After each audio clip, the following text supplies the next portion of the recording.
now, coming to you live from atop the Lavender Town Radio Tower, it's the one, the only, PoGo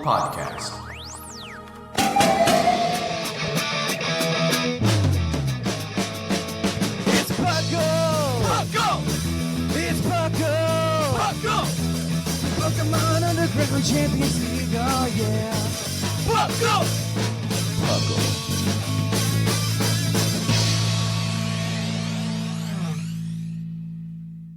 Welcome to another exciting episode of the PoClPodcast. I am your host, Trainer Thatch, here today with my excellent co-host. We've got Lord Jushiro. Some say, hey, everyone. And we've got our Sigma. Hiya. And we're here today to talk to you about Pokemon, but welcome to PoCl. PoCl, of course, stands for the Pokemon Underground Champions League, a nonsensical name we came up with in 2007, where we talk everything Pokemon, from the trading card game to the video game to everything in between. Unfortunately for the 5 people that do not like me, I am back, and I'm ready to rock and roll. Hear that, Sigma? Yeah. 2 of them are in this room right now. We tried. we got it in for next week, but we couldn't get this week. Yeah. Unfortunately, next week I am out again. Yeah, last week I had some personal stuff come up, so unfortunately I was out of the show. Next week I decided to take off, mostly because I have another work trip, and the work trip is not certain that I'll be back in time. I don't know, like it's one of those things where like I don't feel comfortable being like, yeah guys, I'll be there for sure. Mm-hmm. Right. Because I have to stay in Pacific time zone until about noon on the Friday before. We typically record on Sundays, for those of you who are unaware. Sundays. Yeah, not Sundays. Definitely. We used to do Sundays. And that was awful, especially with like a Monday release day. I was going to say, wasn't that back when you were the only one editing too? Like, yeah, it was. That was your Sunday. That was my Sunday. My Sunday used to be record the show for 2 hours and then edit the show for 5 to 6. Sounds about right. Yeah. Yeah. So that's why I don't edit the whole show anymore. Isn't that great? Mm-hmm. It's fantastic. So yeah, it's definitely like a whole thing. Yeah, but yeah, I have like I come back home like right now I'm scheduled like somewhere around like 11 o'clock on Friday evening. One, which I would kind of just appreciate the extra time instead of recording Saturday morning to just kind of like recalibrate my body. Right. Mm-hmm. Jet lag's a thing. Yeah. Yeah. And also I have a layover in flights that day because I did find a flight out at about 2 in the afternoon Pacific time, which is, 5 Eastern. And that flight gets me into Chicago, and I've got like a 40-minute layover. And I do not trust a 2 p.m. flight to be on time. I have flown enough that I just do not trust that. You're probably not wrong.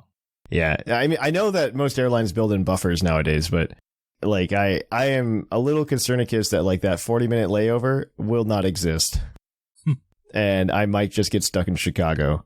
Man, I wish we could use fly in real life. Be like those hawks in Lord of the Rings. Yeah, where right. they just grab you and you're just right ragdolling all the way to where you need to go. Right. Yeah, no, I would love that so that I don't have to catch planes or anything. Oh God. We'll see. We'll TSA. See yeah, I know. Yeah, but after that I'm pretty open for the remainder of the year, I think. I'll probably like take a vacation here or there. I think in August I'm going to go to Gen Con. I've finally been buying tickets for that. So they opened up this week. Nice. That's the one in Indianapolis? Yeah, it's in Indianapolis, so it's not a super long drive for us. And I mean, it's supposed to be, it's like crazy big. Yeah. Mm-hmm. I hear people talk about it all the time because I've been listening to like a History of Magic the Gathering podcast by like the head designer for like 10 years now. And Gen Con was like a big thing for Magic back back when it started. Yeah, no, Gen Con's just big for a lot of things. Like mostly like we're super into Dungeons and Dragons. Yeah, I know it's big for that. And so it's big for that tabletop gaming space as a whole. But like, yeah, I'm pretty excited for that. Other than that, I've been playing the trading card game still. You can't get me off that. I'm on. I feel really bad because I've just joined like the easy laddering that is known as Roaring Moon. That is one of the 3 decks that I play, depending on what my daily quests are. Roaring Moon is just like, I don't know. It's just like Helmet. It feels very Helmet. Like it does one thing. There are a lot of varieties. I recently picked up the Pokemon Catcher version, and oh, really? It's very nice. It's like, I've been playing some list that performed at a tournament once upon a time, and I really like it. It plays really well. I was playing like the Iron Hands variant. Where I did not play that. That's too much. That's clunky. It was unnecessary. I think the Greninja variant was fine though. Like where you're playing a few water energy and getting them onto your Greninja to just take out some Compe one day and be happy. Yeah, I think I was actually really pleasantly surprised by the regional last week. Oh, the finals I was very happy to see. Yeah, Golden Go made it to the finals, baby. Golden Go versus Chien Pao, and somehow Golden Go lost, but okay. Yeah, good for you, Golden Go. Good for you trying. No one believed in you, buddy. Nobody believed. I still don't believe. I don't like. I mean, it's a nice surprise because like there's no other Golden Go. Granted, I don't think anybody else is playing it in Top Cut. I was gonna say now it finally earns the price point that it has because most cards just I know, fall to the bottom. Golden Go just kind of chilled at like the $3 to $4 range forever. I know, right? Despite having no results. Like I think Roaring Moon was cheaper. I think it's one of those decks that people are just like maybe after rotation it'll be fine. I've heard that too. I've heard that it's like a contender post rotation. I believe that. Yeah, post rotation is probably okay. It doesn't lose that much. So yeah, it is possible in my opinion for like a tier 2 or tier 3 deck to make day 2 and like perform well Top Cut. Like it's possible. I mean, I always enjoy seeing the Clop Electro deck like do well at a late night. Right. Like, I mean that's the other deck I play on the ladder. I like watching the numbers for late night lately, and they've definitely plummeted as of late. We're later in the season. Rotation is like rotation's on the way, but even then before it's like dropped to, I think Live killed it in all honesty. Like when it was on PTCGO, you'd get like 400 players. I mean, you had that for Live too, and then they moved nights, so that probably probably didn't help. Yeah, because Live was always updating on Tuesday, so you never knew what was going to happen for the tournament. Like if you had to ban a card, true. Though Live hasn't been like that bad lately. Yeah, I don't know. I've enjoyed that. I also like I don't know. I've got the itch now to just like go and play like competitive Pokemon like cartridge again. I'm like, should I go do that? Man. I don't know. Like I do it on stream every once in a while, though we've been doing the egg lock lately, which I really like doing. I didn't do that this week either, man. Like most of my normal like Pokemon stuff just didn't happen this week. I didn't do the show. I didn't do the stream. Man, before I was very trying to be consistent with it. I would be like, yeah, meh. But now like I kind of miss it. I just like, man, I didn't get to play the egg lock. Yeah, I climbed to Master Ball like really fast this month in both singles and doubles. I just don't have a team that I love for doubles. The thing that got me, the thing that's hooking me again, in all honesty, is everybody found the way to start being able to do like full 6v6 battles on card again. Because you can just set up the battles, which I definitely agree with. And I'm starting to think like, oh man, like regular OU or even like draft league of some sort. Mm-hmm. I think it would be also, I don't know, like between the staff, I think it would just be really cool for us to have like a tournament that we record. Mm-hmm. I think that would just be really fun. Man, I have to do something to figure out how to get back to competitive anything in Pokemon because both of them just feel so overwhelming to try to get back in or try to get into. TCG is worth waiting like a month. Yeah, TCG rotations in the end of March or early April. Literally a month, yeah. Yeah. TCG I'm completely disconnected. At least I'm somewhat connected to the video games because I still play them, but yeah. I haven't played TCG in months. I don't know. I feel like we should do something because I've definitely been playing TCG still, which makes me feel good about myself to some extent. And like I'm aware of competitive and like my competitive senses still exist to the point where like we could play VGC online and I can go ladder with the team and be like, okay, I have an idea of what's going to happen here and I'll do all right. Mm-hmm. But like I'm definitely not good at it like I used to be. Like I remember the days. It's all about practice, yeah. Yeah. I remember the days when I was like really in tune where like I could see 3 to 5 turns ahead. The top 16 Thatch back in. Back in that day, yeah. Good old top 16 Thatch. Top 16 Thatch, yeah. Imagine how much money you would have made if it were like today. Right? Like, I assume you didn't get like almost anything for that. Now when I got top 16 that one time, now it's like 6 years ago, like almost to the dot. I thought it was like in 2019 or something. No, it was 2018. It was 2018. Okay. I remember clearly because it was my last year in grad school and I'm like, I just want to go do this to do it. And I got to hang out with Bo and Viger, and that was really fun. Yeah, oh my gosh. Like, because I went into that one being like, oh, I'm going to go 0-3 and just drop and just go have a good time. But I ended up doing really well. I beat, like, who was it? Paul Chua, I think. Nice. I think I beat him. I've sat next to him at a Nationals before. Yeah. I think I actually beat him. I didn't realize who it was when I played the game. And that I remember that set. I definitely got super lucky on that set. I think I got like a rock slide flinch and like a burn off a scald or something similar, all in the same turn. And the only reason I won was because like the burn damage was like just enough to take something out. Ooh, nice. Yeah, it was insane. That was a tough set. But yeah, oh man, I even like singles though. I remember like because we used to stream viewer battles all the time. I used to just like be really in tune with it. Right. I don't have that anymore. Like I could probably see like a turn or two ahead sometimes nowadays. But yeah, I just can't. And that's exactly the intimidating part of it that always kept me back. It's not you learning what your Pokemon does. That's the easy part. It's just knowing the meta, knowing what the other things are going to do. Right. Is prediction, and that's the part I suck at. I just, My problem in the current meta is Deoxys speed. I never know what it's going to do. Yeah. That's a very specific problem to have. Jushiro, maybe we should get together. You and I just want to hang out more. Maybe this is a good way for us to hang out more. We should do a series where... We definitely do. I'm moving now this month, next month, so my schedule's going to be more lighter. Yeah. I'll have a recording room, so I can start recording at 6 and 7 a.m. again. Oh, man. Well, it's not going to be specifically a recording room, but it is a room apart where I won't bother my wife. I think it'd be a lot of fun for us to do a series where like we try to teach you how to play competitive again, whether it be TCG or video game, Yeah. We walk you through it. And it's funny because I've been trying to get into a TCG. I've been avoiding Pokemon because of overwhelming it is. Right. But I'm like, man, maybe Lorcana, that's the new Disney game that came out. Yeah. Those cards looks really pretty. I'm like, on the art alone, they get me. Can't find them anywhere.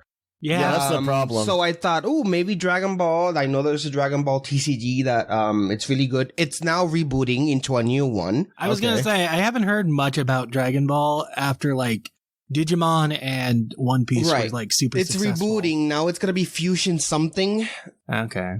And it's going to relaunch now. I think it's in March, if I'm not mistaken, or maybe it already rebooted. And then the other one that I was waiting on is Star Wars Unlimited. It's a new Star Wars trading card game that is going to come out this year. It doesn't have a date yet, unfortunately, which is why there's a lot of TCGs, interesting TCGs that are coming out. But either you can't find them or they haven't been released yet. So yeah.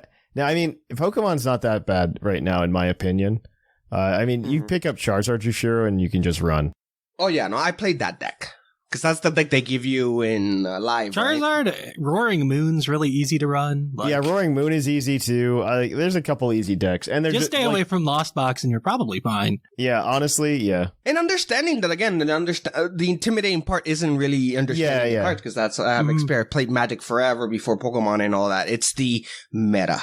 Yeah, of course. Is the relearning everything out there, and that's why I want to help you. I have most of that knowledge, right?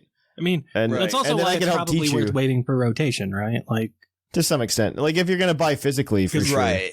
A third of the cards disappear. Mew disappears. But Mew's not like a huge issue right now, online at least. This is true. I have not seen a Mew in a long time. Yeah, I don't think Mew is a big issue online. We should make it like a YouTube video. We should. We should. Yeah. No, I absolutely think we should do that. It's like a Thatch or Sigma teaching me. Yeah, exactly. I'm just there like a student asking questions. That's what I want. I think that'd be good content. I don't know. We should think about it. Let us know if you want that. Send us emails, puclpodcast@gmail.com. Teaching an all dog new Pokemon. Yeah. That's the name of I know we could keep talking like this forever, but we are a Pokemon podcast. We do have to start the show. So we're going to go ahead and we're going to cut it here, guys, and we're going to go jump right into the news. So let's cue that epic music.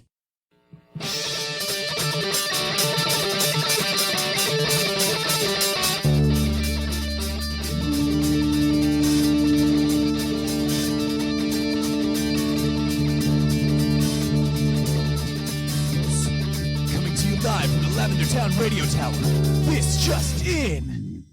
Welcome to the news. In the news, there's actually not that much to talk about. It's the calm before the storm. We're literally like 10 days out as of recording. Yeah. From Pokemon I Day. expect nothing to be in the news next week. Yeah, next week is going to be dead. News. Maybe some leaks, because it's getting more and more. We're getting to a day and age where leaks are kind of like, Nah. if Rockstar can stop it, no one can. Well, it's also, you have to remember, like, Pokemon. Yeah, I mean, Pokemon is a large company anyway, right? Like, there's no way it doesn't leak. There's just no way. The big issue is there are so many fake leaks that we don't know which ones are the real. That's the only thing. Remember when Let's Go leaked?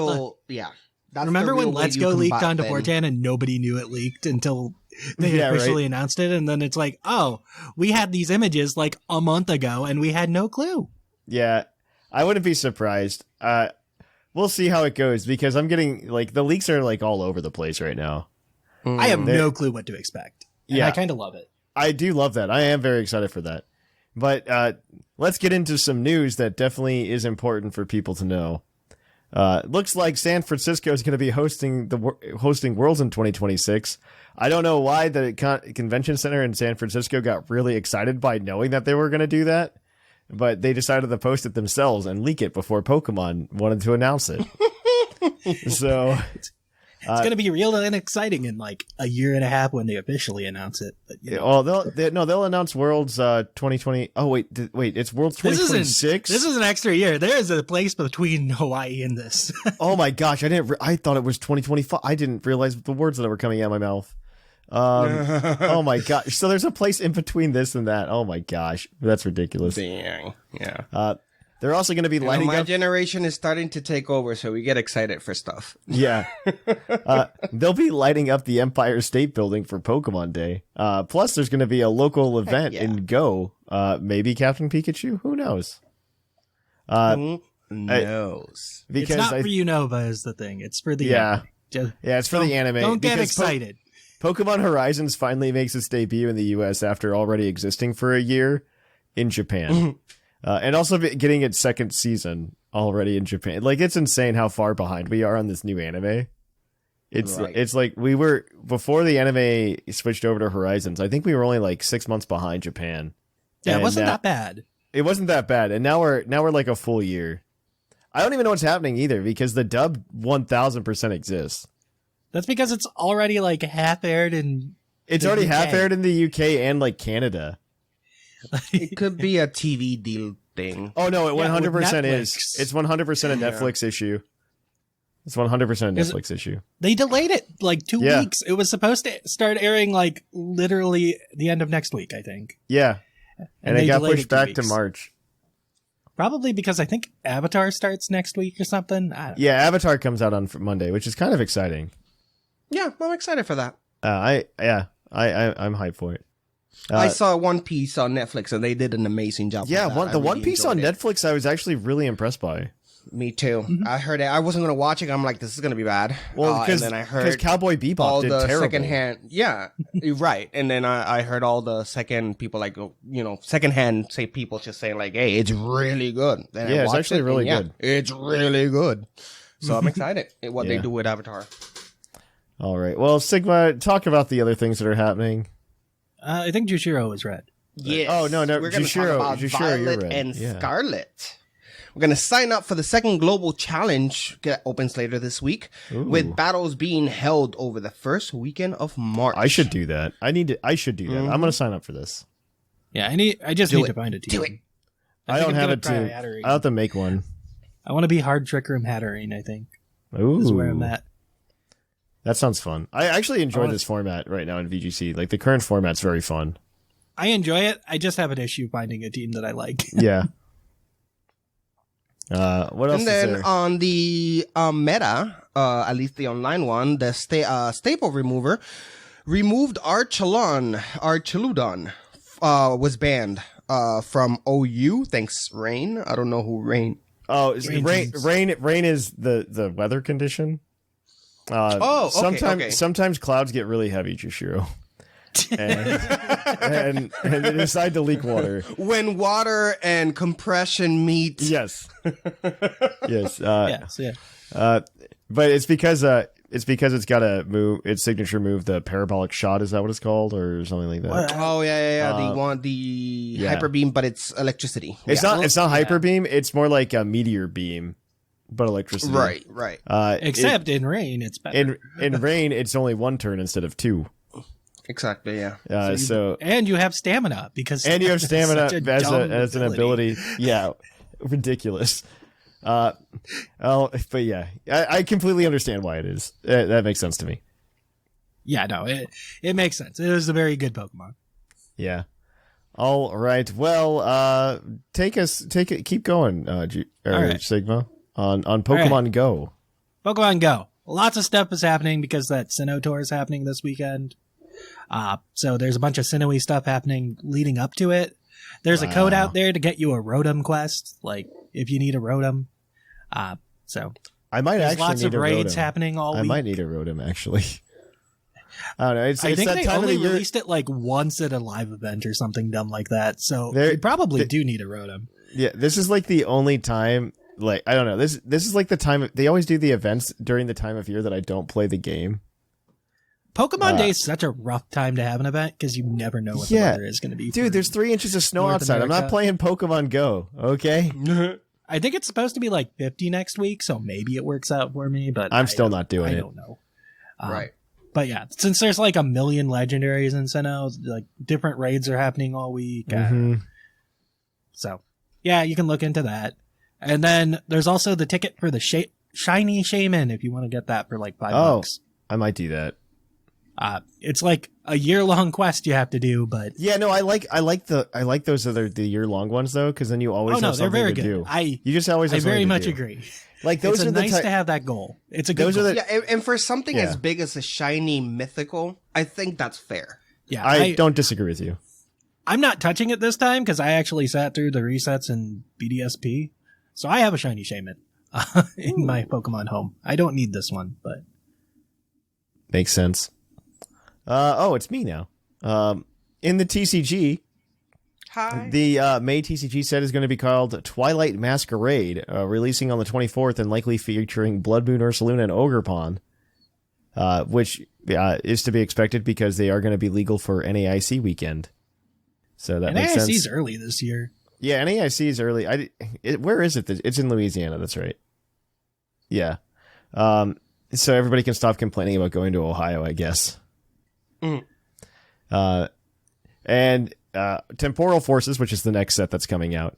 The pre-release promos have been shown, and it looks like it's going to be Matang, Koraidon, Miraidon, and Feraligatr. Yay, Feraligatr. Feraligatr looks good. I think it does like 280. Yeah, doesn't it do like 280 or something like that? It does 280, actually. Yeah, no. The Feraligatr deck, I saw it had some like early results in Japan, where it was doing okay. So I might go build it just for funsies. I can't blame you. Matang is going to be really good for metal decks. So. Yeah. I'm pretty just coming back. The next set's going to be decent. It's going to do a lot of work. It is. But yeah, that is it for the actual news that is out there. There is a survey. Please go fill out the Puckle survey if you have not already. We're like 6 away, and then I get to go give a lecture on Pokemon or Power Rangers. 6 responses away. So do it. Feed me. And then additionally, we've got Puckle's Poke Prediction as always, which is, will Charizard be available in whatever the next game will be? Oh, actually, no. I don't know that it will be. Right? I don't either. I don't think it. I was thinking like next gen. Like, yeah, the first Gen 10 game, 100%. There's a Charizard. Right. Like, is it in a Unova remake? I don't know. I don't think it is. I don't think it is in a Unova remake. That's a hard question. It might be in like a Johto remake too. It could be in a Johto. If it's Johto, I could see a Charizard. Yeah. If there's something to do with Johto, I think Charizard will be there. Honestly, my feeling is we're gonna get so if there's a Legends game, I think they will probably try to push that game over the edge by making the Fire type starter a Charmander. Really? I think they will. Like with the success that they had with just Pokemon Legends Arceus, and the fact that they had already been pushing Charizard like so hard in Gen 8, I think they had to like step back from that. So we got the Charizard equivalent, which was just Typhlosion. And then in in Scarlet and Violet, we got standing Charizard again, which we wanted for so long. So I wouldn't be surprised, honestly, if there's a Legends game if Charizard was the starter, though. So, and if it does, and they do the Legends thing where they combine it with a different type, what type would you do it? I think they just give us Dragon Charizard. I can see that. A Dragon Fire? I think we get a Dragon Fire Charizard. Yeah, I think Charmeleon evolves into a Dragon Fire Charizard. And so the people that are upset that it's not a dragon can rejoice. Like, I don't understand the people who get upset at that, by the way. Like, isn't it cooler that we got a different typing than dragon? Dragon's not a cool type.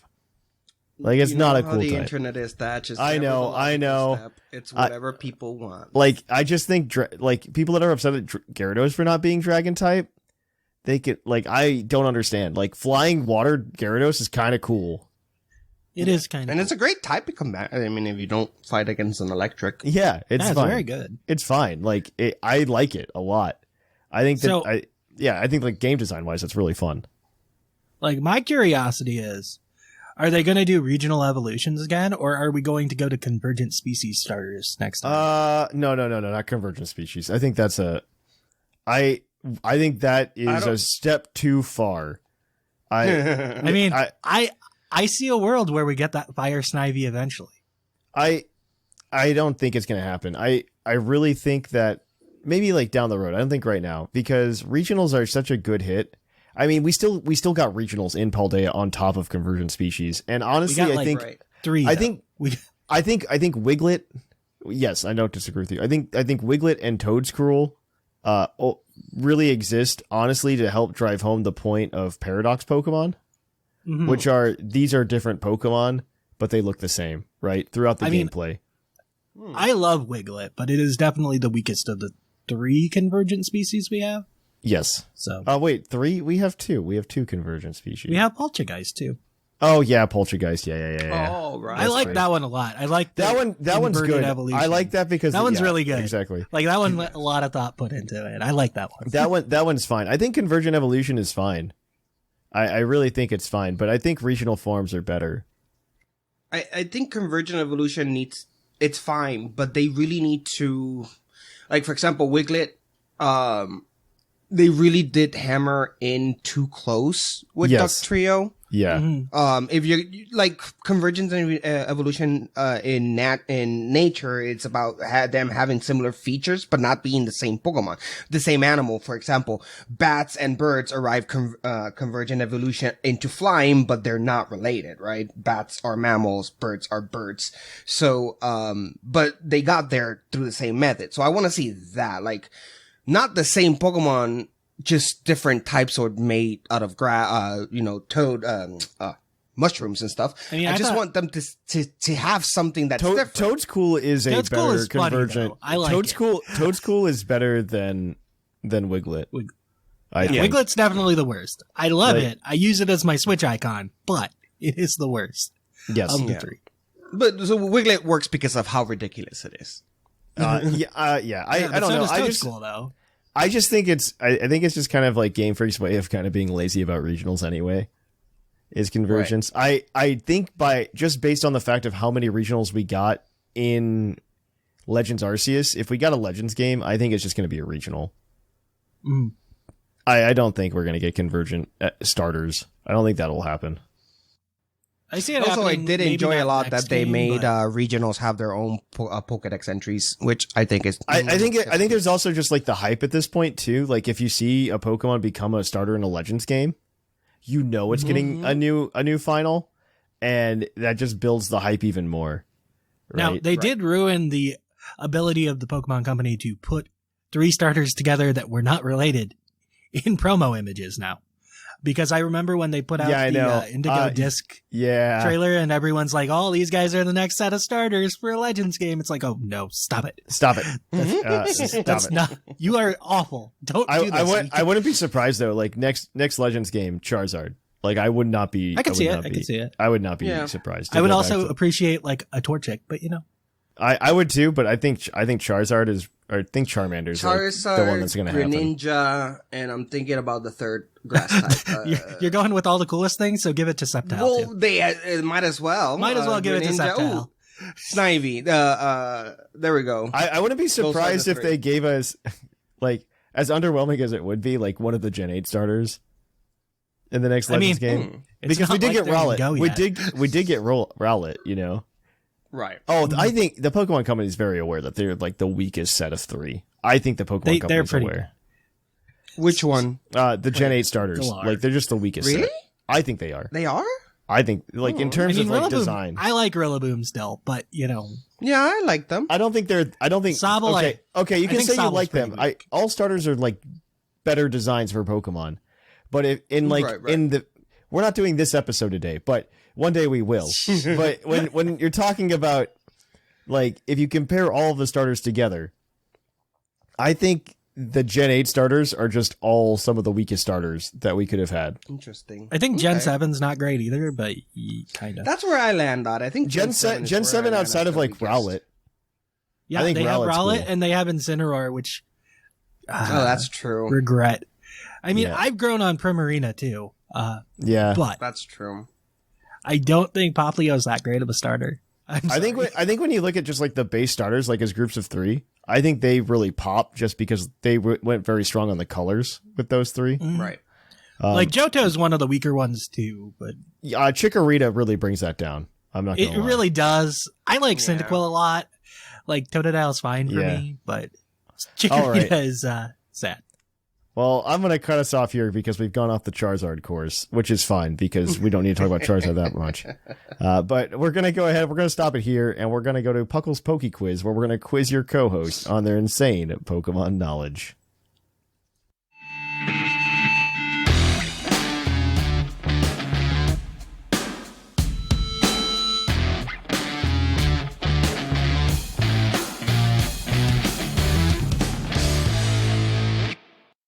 Oh hi, and welcome to the Poke Quiz, the part of the show where we quiz our co-hosts on their insane Pokemon knowledge. I'm Mark from the Dunsparce gang, here to explain the rules. Our fabulous co-hosts will work as a team to answer 5 Pokemon-themed trivia questions that fans have submitted on the Discord server. Each question is worth 1 point, with Pokedex and multiple answer questions worth more, for a total of 7 points. The host can use a free hint at any time.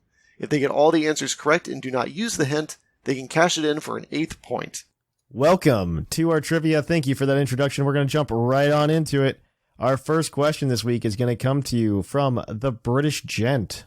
Oh, actually, no. Maybe. Actually, you know what? I'm going to do it, and you guys can guess. I'm going to give you a plus or minus 10 on this. Mr. Gent. I'm going to give you a plus or minus 10 on this answer.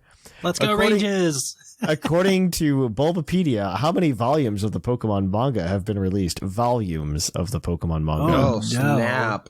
Just Pokemon Adventure or Pokemon manga total? Pokemon manga. That's what I have. I am out. I have no plus or minus 10 on the volumes. Not even a number. Plus or minus 10. I just assume that there are like 8 volumes per region, I think.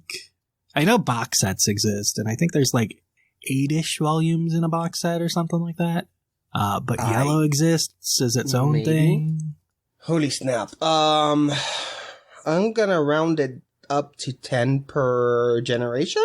I mean, how much is a volume in manga? I don't read enough mangas to know. A volume in manga is usually, I think, about 8 chapters. 8 chapters? Okay, so 8-ish chapters, something like that. Let's say that they're in Gen 9 now? Yeah, there's probably only like 1 volume per Gen 9. There wasn't much of Gen 8 either. I'm going to say 90. 90 volumes. So here, I think we should add some more to that. Okay. Because there's also like Yellow chapters, Heart Gold Soul Silver chapters. Gotcha. You're right. Oh, man. I would probably guess like 140-ish, maybe. Okay. Or 130-ish, 140-ish, somewhere in there. Yeah, I'm okay with that. 140 is your final answer? We'll go 130. 130 is unfortunately incorrect and outside of the range by a lot. Oh, no. The answer is 64. Oh, my. Wow. There's 64 volumes of the Pokemon manga.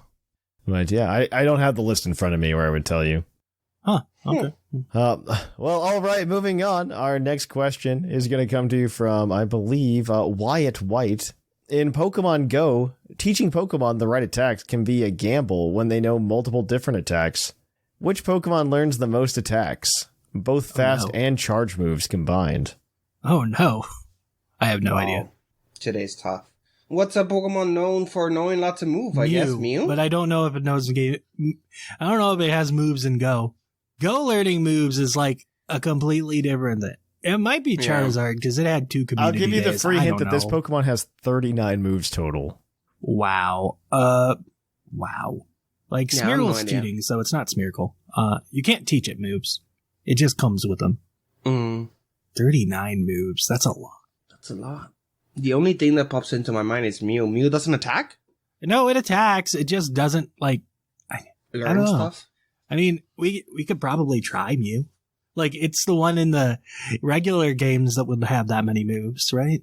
Right. He's the Pokemon known for knowing every move or able to learn every move. Yeah.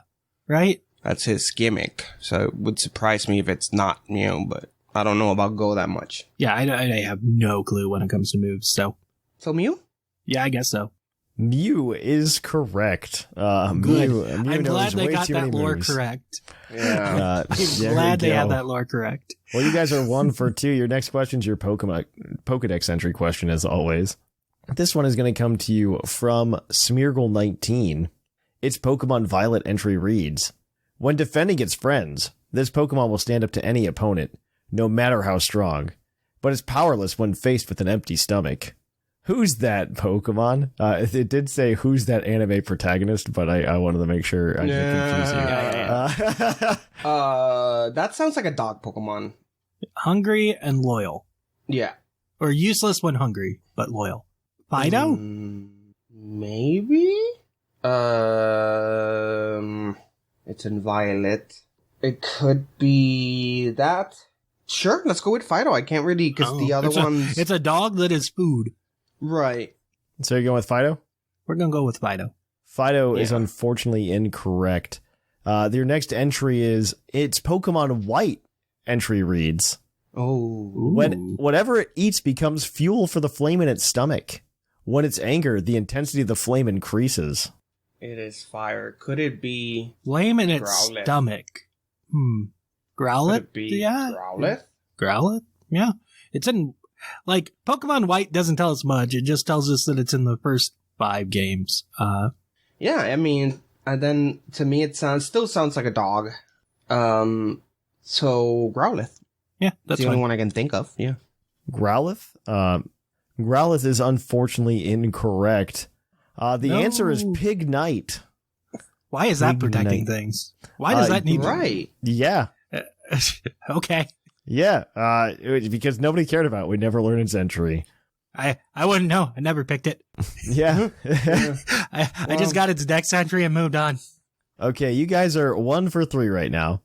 Your next answer is your multiple answer question, as always. Now, looking at this, I have 2 types of questions to ask for you that you can choose from. One is about the Pokemon anime, and some minor specifics about the Pokemon anime. And then there's another one that is about signature moves. Ooh. Your choice. Which one do you feel more comfortable with? I'm about even on both of them, so it's up to you. Man, I want to go signature moves. Okay. They interest me more. Signature moves? All right. There are 11 answers here. What I'm going to do here is I'm going to do something that we've never done for this question. And I'm going to offer you guys up to 4 points on this question. Yeah. Oh. I'm going to offer you up to 4 points on this question. There are 11 answers. For every 3 answers you give me, I will give you 1 point. There are 11, so if you give me the last 2 after you get the first 3 points, I will give you an additional point, up to 4. This is from Zay Paladin. Name the starter signature moves that are still available to only one starter. There are 11 in total. So it has to just be to the starter. Yeah, I mean, it's still their signature move. Nobody else learns it. Oh, okay. So it's not Mat Block because, well, 1, it doesn't have it anymore, but 2, Throw had it for some reason. Yes. It would not be Mat Block. But it would be... So what is Shuriken? No, not Water Shuriken. Excelgor has it. Though Excelgor is not in the game right now, so maybe it counts. That does not count. It means, like, in general. Has another Pokemon ever learned this move, ever? meaning Pyro Ball would be correct. Pyro Ball is correct. Snipe Shot is also correct. Those are two of them that are correct. I believe Grookey's is Drum Beating. Drum Beating is also correct. That is 3 for a point. Torch Song. Torch Song is also correct. No? Torch Song is correct. Are we locking in Dark Lariat? It's not Dark Lariat. Dark Lariat was a TM last gen. So you're at 4. Yeah, you are at 4. Yeah. So we need Aqua Step is Quequavol's. Aqua Step is 5. That is correct. Court Change is still a Cinderace signature move somehow. It is. You are correct. That is 6. You're at 2 points. Don't know how Passimian doesn't have it, but we continue on. What is the Meowscarada's Flower Trick? That's the call. That's Flower Trick. Yeah. That is 7. And Torch. We already said Torch. We got Song, Torch Song. Right? So we got the newest guys. Oh, the Hisuian starters signature moves. Infernal Parade. That is correct. That is the 8. name of it. That is 8. Oh, both of Decidueye's signature moves are still there. Which ones? I'm trying to think of their names. Triple Arrow, I think, is the new one. It's Triple Arrows. Yep, for Hisuian and Decidueye. That. How many is that? That's 9. It's 9 now. Yeah, so you have 3 points. There's 2 more moves you need. Ceaseless Edge. Ceaseless Edge from Hisuian and Samurott. That's 10. We need. What is regular Decidueye's signature move? I don't recall. It's like a chain move. It's the arrow. It's Sinister Arrow. Raid is its. I love that you know that, but not the actual move. Yeah, right. Spirit Shackle. That's the name. Spirit Shackle is correct. That is all 11 moves.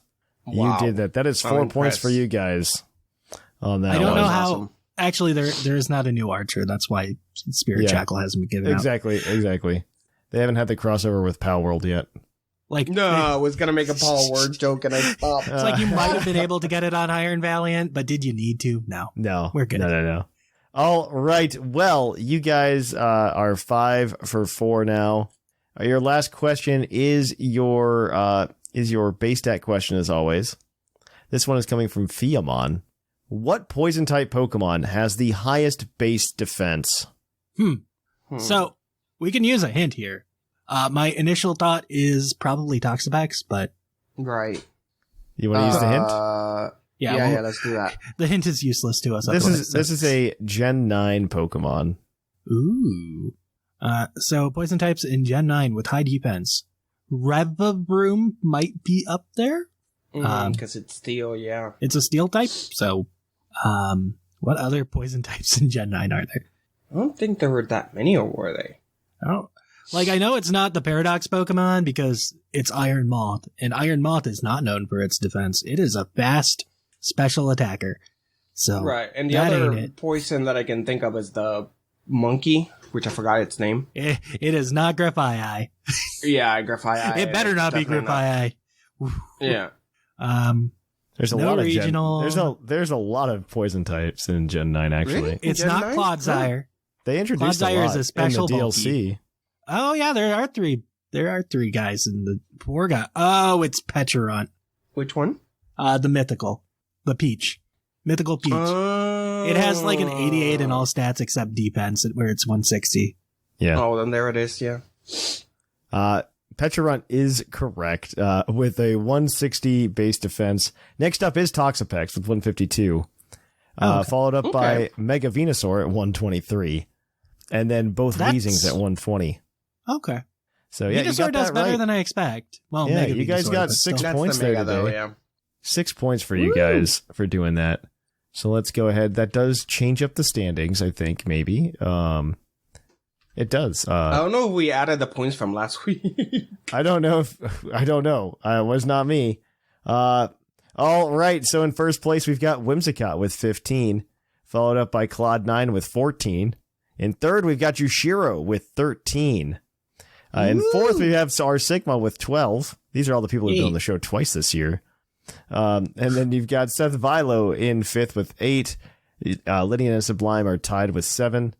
Shark has 6, and then everybody else has yet to get on the board in our race to 40. We'll see who gets there. All right, that is going to be it for Puckle's Poke Quiz. Tune in next week if you want more quiztastic action. I was going to say that. I was trying to come up with a new tagline. It failed. All right, well, on to the topic. We have another review from Fat Pat 1988. It slaps. I began listening to the podcast back in Gen 5 right before X and Y released. At the time, it was okay. Fell out of Pokemon for a bit around Gen 7 and only recently came back. I came back to the podcast as well, and I have to say they have really grown into something spectacular. I thoroughly enjoy the structure and content of the show. At this point, in my opinion, it is easily one of the best Pokemon podcasts out there. Well, thank you, Fat Pat 1988. And if you have a review, please drop it wherever you listen to the podcast. We really appreciate it. It helps people find the show. But until next time, let's move on to the topic. Welcome to the topic. Our topic today is top 5, bottom 5 legendaries. Woof. You guys didn't think we could do it, but we did. We came up with top 5s outside of types. We have more. we can continue. Yes. Yeah, people are. I just remember so many people were just like, "What are you gonna do after the types? Here's 7 ideas of mine." And I'm like, "Guys, we got this figured out. I've been planning this for months." Yeah, like after the first couple episodes were a success, it's like we figured it out. We got to keep this going. We have to keep going after types, right? Like we thought about this, guys. All right, but yeah, we're gonna do legendaries. I really want to start off with legendaries. Yeah. I think it's a fun, easy one to introduce the concept of not a top, bottom 5 types episode. Mm-hmm. So we've got the list of legendary Pokemon. We aren't including mythical Pokemon today because that's another episode in its own right. Ultra Beasts aren't legends anymore either, so legend. They're not considered sub-legendary, are they? No. To be fair, I don't think I would have done it anyway. After they added Paradox Pokemon, they got their own category. Well, yeah, because I would argue that Ultra Beasts and Paradox Pokemon are pretty similar anyway. So that makes sense to me. But they're separate categories, but the same category, if that makes sense. Like we are including what people might title sub-legendary Pokemon, like Articuno and friends and stuff like that. So it's not just the things on the face of the box in Zygarde. Yeah, I don't want to just do box art legendaries. That's not fun. Not fun at all. But yeah, I think we... And most of them are good. Most of them. Most of them are good. I think we can. I think we can get a bottom 5 pretty easily. I don't know if we're gonna get a top 5 super easily. I think we're gonna have some contention, but I guess I'll kick things off. So first of all, if you are new to these types of episodes, what we do is each of us will nominate somebody for the top and the bottom, and we will discuss. And then once we fill up the list, we'll go around if in case we have like any disputes with that list that we think we really need to push a different Pokemon on. I'm going to go with like some riskier stuff at the front here, just because there are things that I think are cool, but maybe, you guys wouldn't agree. Chien-Pao, I think, is an awesome top. I like Chien-Pao. I think that's an awesome top 5. I think for modern legendaries, I think out of what we got in Scarlet and Violet, I think Chien-Pao is the coolest looking. Yes. Dark Ice type is also just a cool type. Yeah, Mega Weavile's cool. I personally prefer Chi-Yu. Mega Weavile. I think Chien-Pao is deserving of a top spot. I think it's also based on a sword, which is just really cool compared to like beads, like Chi-Yu. So and they did the thing that's pushing it over the edge for me is, despite liking Chi-Yu more, Chien-Pao is good in both the video games and the TCG. So I will give the edge to Chien-Pao because of that. I also have to say, like, that quartet of legendaries is done so well. They're all hits. They're just like design-wise, they're all very cool, I think, because they go, these are these treasures. Mm-hmm. They're unique. I agree. And they decided to make the Pokemon themselves based on the treasures. I think they're really cool. You can say you hate Wo-Chien, but I think Wo-Chien's still very cool. I think Wo-Chien's fine. It's mid. Like and the fact that compared to the other ones that are all top, I think Wo-Chien's a solid like B. Not S, not A, but B. Yeah, it's like a B or C for me. Like it's not at the bottom, but it's not as high as the other 3. So we all agree, like Chien-Pao is like there. It's hard to disagree with Chien-Pao. It's just such a great design. It's a great, because it is legendary. We should take into account its history as well. At least for I am. You know what? I agree with that for all of these. We should definitely take into account the lore that the Pokemon has. The lore, yeah, because that's what makes them legendary, right? I mean, their stats make them legendary, but you know what I mean. In lore-wise, that's what makes them legendary. And it's just hard to argue against Chien-Pao and all these new legendaries. They remind me of, I don't know if there's any Steven Universe fans. You know that for those gems characters, the gem is the actual real. Everything around them, their body, is just an illusion because they're just the gem. And I kind of feel that way towards these legendaries, where it's like the item is the Pokemon. The rest of it just formed around it, but it's not the Pokemon. I am looking forward to a Legends game with these legends in it, like in the past. The lore they built up for it makes that exciting. I honestly wonder if they purposely built up the lore around these guys too for a Legends game in the future. Like them destroying the Kingdom of Paldea is like something that sounds exciting. There's a lot of things you could do for a Legends game for Paldea now. Like you could just go on an expedition with Heath, right? Or you could do the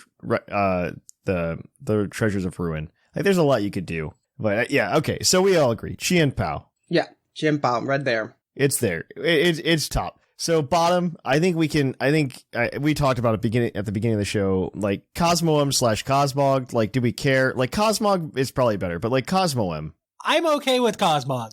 Like, as useless as it is, it's actually cute in the story. Cosmoem is Yeah, I also think the idea, I do love the idea of like, especially story-wise, narratively, of us having like this weak Pokemon that evolves into. That's what, yeah, I'm in the same boat. Yeah, you follow its journey. Yeah. The legendary, like, I love that the entire time, like, you're not supposed to know, but it's Pokemon's very bad at not, like, putting the writing on the wall. That your little buddy was actually the legendary for the game the entire time. Yeah, I like that. I like that a lot. Cosmo was just... Cosmoem is a Palmo. It is a Palmo. It is a Palmo. It is 100% a Palmo. So you know what? Cosmoem goes there. Cosmoem on the bottom. Really? What else are you going to put on the bottom? Do you want to defend Cosmoem? Defend it. Well, that's the thing. I like the lore of it, and I like its purpose. It's not there to be menacing. It's not there to be, it's there to be in something you're supposed to care about, something you're supposed to like, I want to protect this little cinnamon roll, you know? Yeah, Cosmog. That's Cosmog. Yeah, Cosmog. This is Cosmog. Cosmog, that you're thinking of Cosmog. You're describing Cosmog. Cosmoem is like the... Oh, you guys are talking about Cosmoem. Yeah, the bad one that's always asleep. Oh, yeah, I agree. It has no emotion. It's just kind of there. Sorry. Yeah, I thought it was Cosmo that we're talking about exclusively. Lily carries around in its bag despite being like max weight. Well, they're trying to make Cosmoem like they're trying to give you like a sense of like, oh man, we gotta go save our little buddy Cosmog because something happened to it, and it's just like it's very unnecessary to the story, and it's very unnecessary to the Pokemon. It could have just been a form of Cosmog instead of an evolution. Okay, yeah, I agree. We can leave it there. All right, well, Sigma or Jushiro, I don't care who goes next. I'll go next, and since you know me, I gotta stick with my git. We're talking about legendaries. There's only one legendary that immediately comes to mind when you think about legendaries, and that is the OG Mewtwo. I don't disagree. I actually don't disagree. I'm okay with it. Yeah, Mewtwo is the first real feeling, even though we have the legendary birds. When you encounter Mewtwo in Red and Blue, it's just such an out-of-world experience to be that gorilla-looking thing, because the sprite for Mewtwo was horrible in the first. Yeah, it was a bad sprite. So we just talked about we were talking about Chien-Pao and like the lore behind it. Right.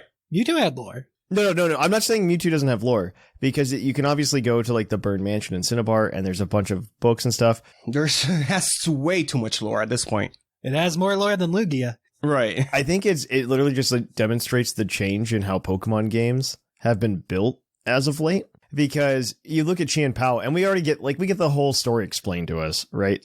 The king had these treasures, he probably stole them kind of, and then they ended up being evil. History class was a very good addition to the games. But this is like completely unnecessary for you to catch Mewtwo. You don't have to read the books in the Burn Mansion.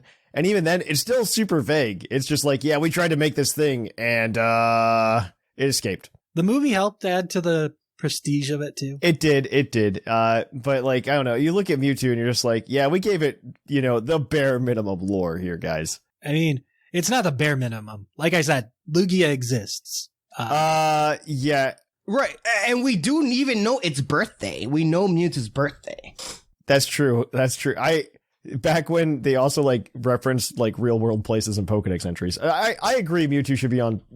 Right, South America, Russia, I think is referenced in the original Pokemon games. I believe China. I think China's also. Doesn't Raichu mention an Indian Yeah, an Indian elephant, like specifically an Indian elephant. Yes. Right. Not Kaparaja. But Mewtwo's just hard to argue against. I mean, it's the father. I have no problem with Mewtwo being on the top 5 of this list. There you go. I mean, that was just. Let's just get that out of the way. Okay, do you have a bottom? Do you have a bottom, Jushiro? I do have a bottom. I don't know. Oh, some of these legendaries are trios. Are we allowed to say trios in a bottom, or do I have to pick out of those trios which one I think it's the worst? You have to pick the one that's the worst offender. I mean, pick one to represent them. Okay, pick the worst one to represent them. Okay, it is no mystery that I hate the trio Mews, the emotional. Okay, I was gonna say, if you're talking about a trio, I assumed that's where you were going. Honestly, of all of the trios, I think that's the easiest one to be like, yeah, they don't belong. I assumed that's where we were going when you asked the question, so yeah. Yeah, I hate Uxie, Misprit, and Azelf. I think their lore are okay, but their designs. I like Azelf, if that makes you feel better. Their existence, like, was better justified with Legends Arceus, but before that, like, their existence makes me upset. They've always seemed like something that should have like an extra form or something to separate them apart, and they don't. Right. So if I have to pick one of those, I think you could argue this about a lot of Gen 4 stuff, but I think if you're going to pick one, I think it would just be Mesprit, right? Like Mesprit. I would pick Mesprit because roaming legends are also awful. Exactly.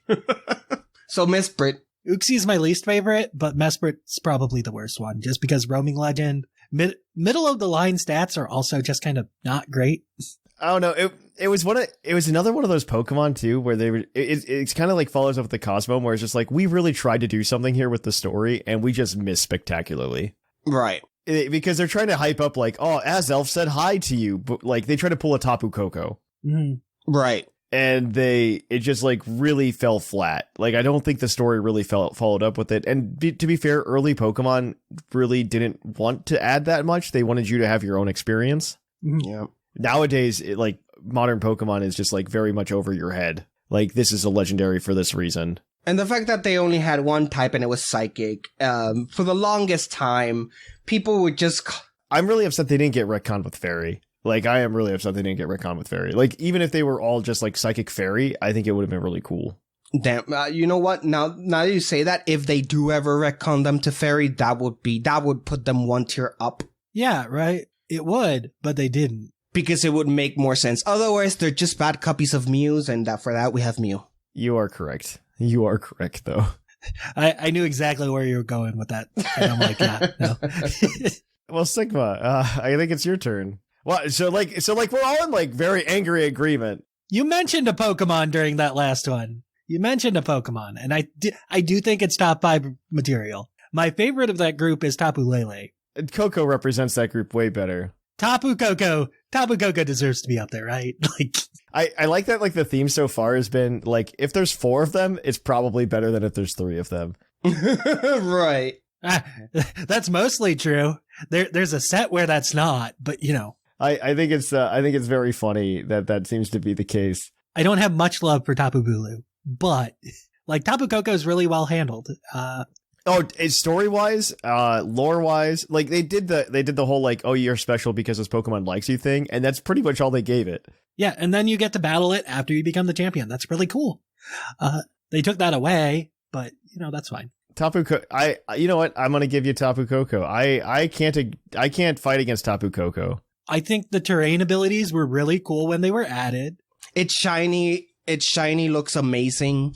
Like, it's just, there's so many positive things that you just cannot deny how that. There is one negative. that I almost would nominate for bottom 5, in that their Zemu never appears anywhere else.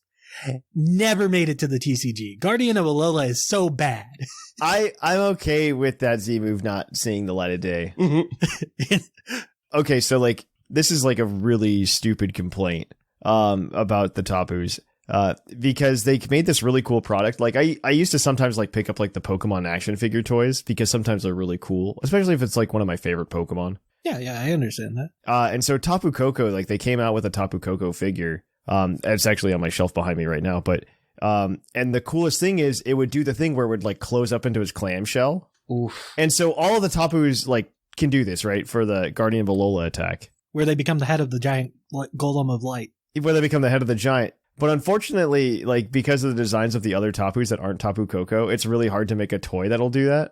Yeah. Right. And so I'm really upset that toys of the other 3 don't exist. I would think that making Tapu Fini close like a clam wouldn't be that bad. Yeah, the other ones just don't exist, and it's upsetting to me. Like Tapu Lele would be annoying to do because you're just kind of shoving it in like a exactly a cork. You're trying to cork a bottle. Tapu Bulu, I wouldn't have thought. I would have loved to have like figures of the other ones that like close up into those little clamshells. Yes. But I'm also a sucker for like Megazord toys, obviously, and like Transformers. No, what that reminds me of is the Digimon Digi-Egg toys where they would transform. I'm also a sucker for that, obviously. Like that's what that reminds me of, because that's what Tapu Koko reminds me of when it closes its little shell. Well, do you have a nominee for the bottom? There are many nominees for the bottom available. Tell me more. I feel bad because I don't think this one will work, but I don't like Verizon Wireless. Actually, okay, so like I was gonna suggest this actually. So I think you had the right co-host on for this to make it work. I like the other two. I don't like Verizon. I don't know. The Three Musketeers, I can definitely live without them. Verizon is certainly the weakest. I'm actually really upset that like Iron Leaves was the one they chose to like kick that off. Because I'm like, guys, I think that's not the right choice. Like you chose Walking Wake first, which that's a banger. And you put it up against that, yeah. And then you put it up against Iron Leaves. Guys, come on. Iron Crown or Iron Boulder are both better answers. Like should have been shown instead of Iron Leaves. I think Iron Leaves is better than Verizon too, but I think it had. I agree. I agree. Verizon is bottom tier. And the Swordmen the Musketeers don't really have lore to them, do they?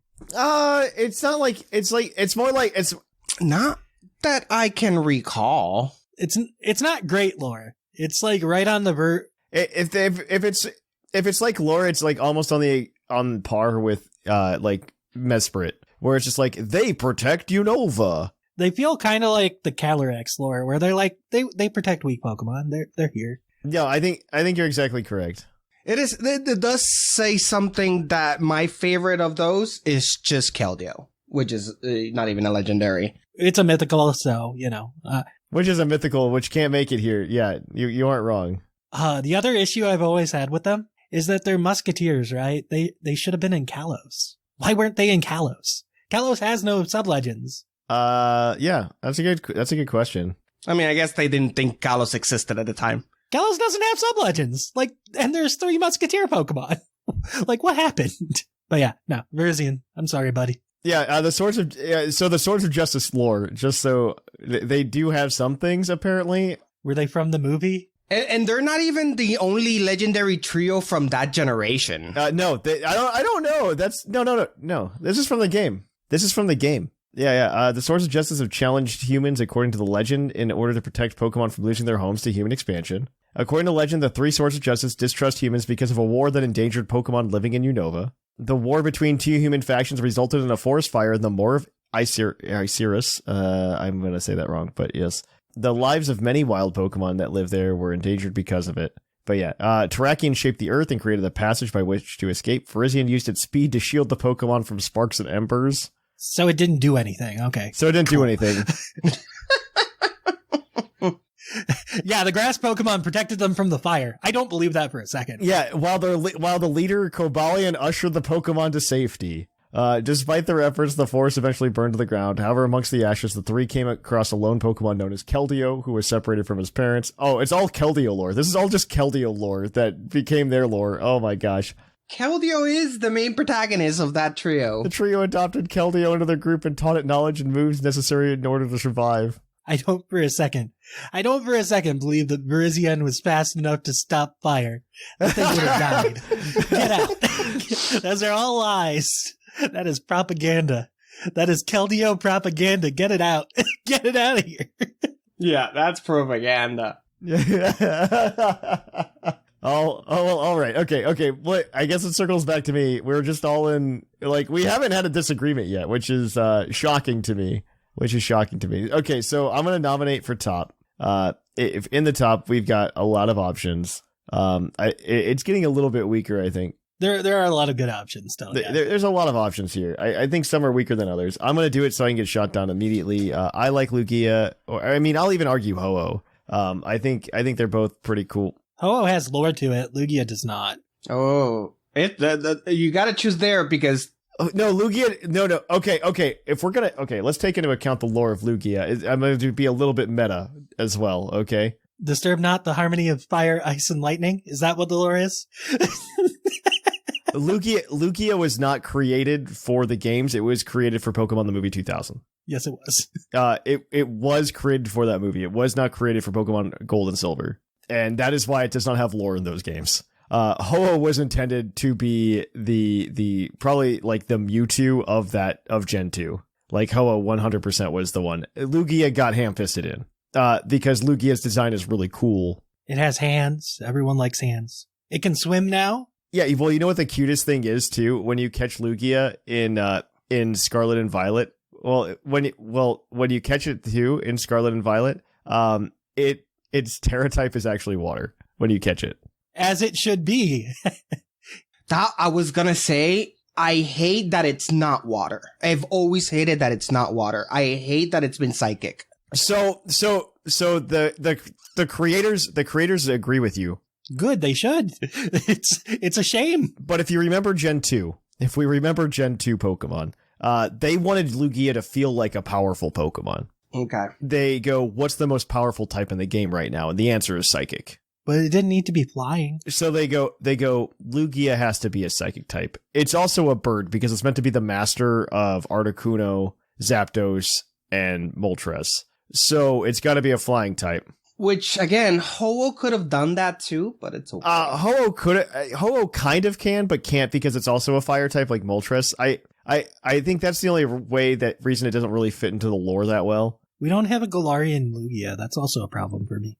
Yes, I do think that Lugia and Ho-Oh not having forms. Those are both concerns to me, and they make me very sad. I feel like maybe we can revisit this. It both excites and scares me that they don't have forms, because that means like they might make a game where they give them forms in the near future. But then I think to myself, I'm like, do I actually want to see what they're going to come up with? Like, I saw Dialga. I saw Palkia, okay? After Origin form Palkia and Dialga. It's not a win. It's not a guaranteed win. First of all, at least those I didn't want, okay? Like, I never thought to myself, like, oh man, I want Origin form Palkia and Origin form Dialga. And then they made them, and I was just like, why did we make these? Okay, so hear me out. I am willing to barter here. Okay. I give you Shadow Lugia. Oh, Shadow Lugia is a good design too. I don't know. I feel like they were. I will compromise on Shadow Lugia. The way I will counter proposal is that we just put plain Lugia in because of Shadow Lugia also existing. Because I think it adds on to the awesomeness that is Lugia. But Shadow Lugia doesn't exist anymore. And Pokemon Go failed us. It exists in terms of the Pokemon franchise. It exists, right? Like historically, it's existed. Like Lugia, they've just felt like they can be a little bit riskier with. I feel like because it was designed for a movie, so they kind of just did whatever they wanted. They have no attachment to it. It just exists. So I do not dislike Lugia. I like Lugia once a lot, but I mean, we can not put Lugia on the list. That's okay. No. That's what I mean. Let me rank up to it. However, I feel hard to put Logia in the top 5 where Ho-Oh still exists. Because Ho-Oh to me is the most memorable and legendary of the Johto, the Generation 2, just because... It was in episode 1. Like, it was in episode 1 of the anime. It was forever the most like mysterious of the legendaries. We just didn't know what it was. And the fact that it's based on a phoenix, it's even more awesome. I just like I have to not vote, but it's 2 out of 3, right? Well, I'm okay. Like I'm more on Ho-Oh than Lugia. I'm more on Ho-Oh. I'm okay. I'm okay putting Ho-Oh up there just so the Gen 2er inside of me is satisfied. I mean, unless you want to do Suicune, jump ship. Right, because they're Sequin too. I think Ho-Oh over Suicune. Like if you want to do a Gen 2 face legend, like Suicune's right there. I would still argue that Ho-Oh is better. Like it's more representative. Like Suicune is the Puckle mascot. Or was. Or I don't know. Do we have a mascot anymore? We don't. It was. I think Ho-Oh is more representative of Gen 2. I think it has more lore than Suicune even. It does. I don't disagree. Which we've kind of said is one of the things we want to rank it on. I will put Ho-Oh. I'm okay with Ho-Oh. All right. We can agree on Ho-Oh. We can all agree there. Now we got to go for worst. And there are a couple options here. There are a handful, yeah. There are a couple options here. I don't know which one I want to say because, like, I don't know that they're all going to make it on the list, and I feel like we're going to make somebody upset. But I feel like a way we can make nobody upset is by saying, like, Zamazenta missed the mark. Imagine being punished for the sins of a significantly better Pokemon. Forever living in the shadows of Sassian. Yeah, no, okay, no. Like, how do you make Zacian? And you're just like, yeah, this is fine. And then you make Zamazenta, and you're just like, yeah, this is a fighting type Pokemon introduced in Generation 8. It gets a defense buff, and we don't give it body press. Where we also introduced the move body press. We don't give it body press. But. You know what? Archaludon next gen, you're going to get stamina, bud, and body press.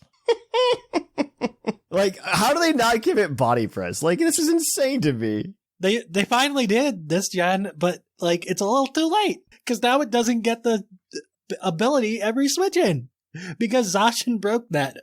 Zacian ruined it for you. We're so sorry. Zamazenta. And the sad part is, like, Regieleki did the same thing, but they didn't debuff the Regidrago.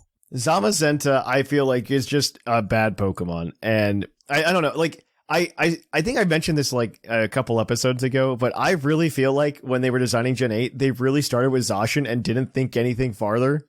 And they were just like, oh man, we need a second version. And then Zamazenta was born. So I don't know if you saw this discourse in like a week or two ago, where everyone was complaining that so many Pokemon Scarlet exclusives were in the like top 12 of a regional. Yeah, I did see that. I did see this. It's like all Scarlet, no Violet. And it's like, were you guys not playing during Sword and Shield? Like, have you seen Zacian lately? Right. Like, we've gone through this before. This is nothing new. Well, even I am not convinced that, once again, they designed Pokemon Scarlet, and then we're just like, oh man, we should come up with a second version. And then we got Pokemon Violet. Yeah. Like, I am not convinced that, like, I am not convinced that Violet was thought about before they made the game. Like, in all honesty, I just don't know what happened. No idea. It's we talked about that last week there. It's just Violet was such a disappointment for me. The last 2 gens, it really just feels like they have really like came up with this one banger idea, and it should have just been one version. But they really are stuck on this 2 version model. And one of them is just getting shafted. Like, there are other ways to get people to trade. Like, you could do version exclusives based on what starter you pick, right? Like, that's a thing they could do. You don't need 2 versions. No. A good example of this is literally the Gen 8 DLC, right? Like, when you could choose between you can make a choice between Regieleki and Regidrago. You can make a choice between the Dome Fossil and the Helix Fossil. You can make a choice between Hitmonchan and Hitmonlee. Like there are other ways to do version exclusives. Like yeah, you're exactly correct. You're exactly correct. There are other ways to do version exclusives, and I think the way they're doing it right now is not done well. I mean, it gets them like an extra 1 million in sales, and that's about it. Probably more, in all honesty. Like, let's be honest. It's more than 1 million. Everything, yeah. It gets them extra sales, though. They do. But yeah, I do think they should. I think they should just do choices. You aren't wrong. But okay, this is me. I'll let Jushiro go, and I'm sure we're just gonna like vehemently agree somehow, like about what this next Pokemon on the list should be. So we're starting with the best, right? Look, I like this Pokemon, and I hardly think that you guys are not gonna disagree. But here we go, Solgaleo.